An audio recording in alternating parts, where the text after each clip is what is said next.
Hello, today we're going to discuss punctuation marks. So, it is such a simple tool in the language, but surprisingly, my students usually make mistakes in terms of punctuation marks. So, today we're going to discuss the four common punctuation marks: period, comma, colon, and semicolon.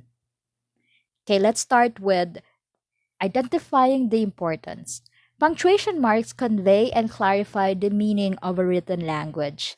Getting punctuation wrong can change the entire meaning of a sentence.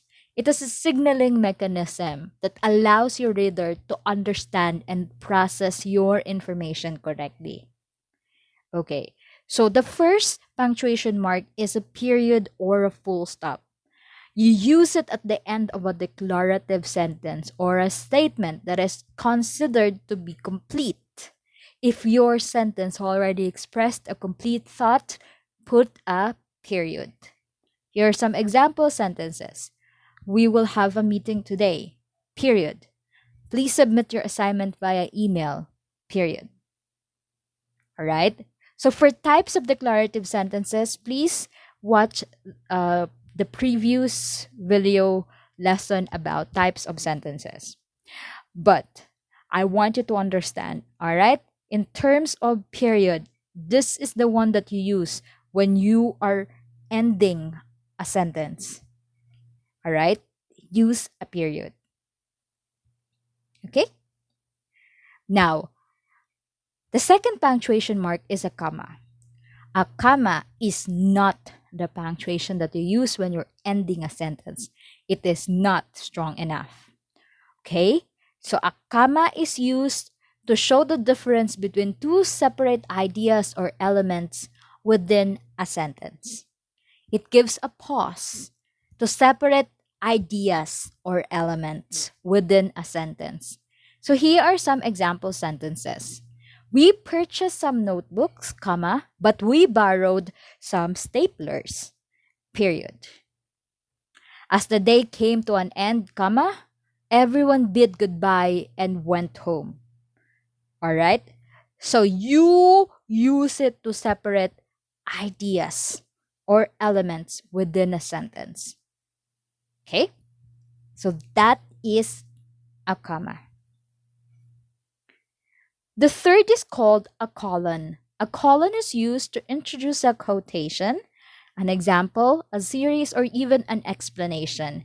It can also be used to show emphasis. So here is an example. A woman, colon, without her, a man is nothing. So with a colon, you can connect a dependent clause, a woman, with an independent clause. Without her, a man is nothing.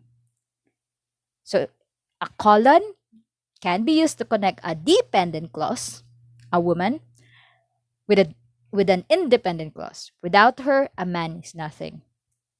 Or you can also use it like this. You have two choices, colon, redo the assignment or get a 0 as a final mark. Period. Okay. Now we have a famous example. You notice that I use the colon. Take a look at this, the difference between the use of a comma vis-a-vis the use of a colon. In the first one, we have a woman without her man is nothing. It has a derogatory and negative meaning, hasn't it? A woman without her man is nothing. But that is if you use a comma. Vis-a-vis this one, if you use a colon. A woman, colon, without her, a man is nothing. Here, we see, well, it's a little bit derogatory to an extent. We see that a man depends on a woman, right? So at least it's not derogatory to women. Okay? So we see here the difference in meaning that punctuation marks create. So you need to be very, very careful when using them. So this one is a very famous exercise by a professor that I also want you to be aware of. All right.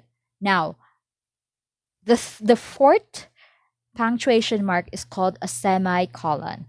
A semicolon is used to separate two independent clauses while still demonstrating that a close relationship exists between them.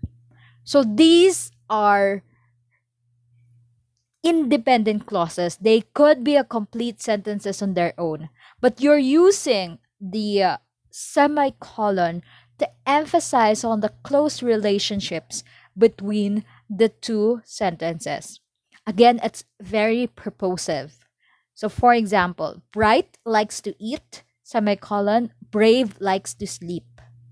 Or number two, there are 6 members of the team, use a colon, 3 from group A, semicolon, 2 from group B, semicolon, and 1 from group C, period.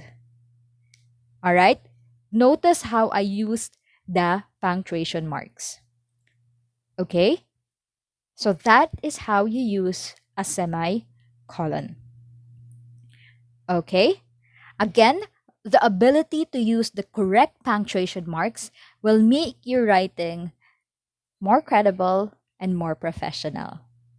All right? I hope that has helped you. So today we just focus on the most commonly used punctuation marks: period, comma, colon, and semicolon. I hope that this tutorial has helped you. And if it does, please comment down below. Please tell me how it has helped you. It will make me happy. If you want to learn more, please click the subscribe button and the notification bell so you will be notified if I will be releasing another video tutorial. Thank you for being here. Have a great day, and I hope that you will be successful in whatever endeavor you choose. Bye.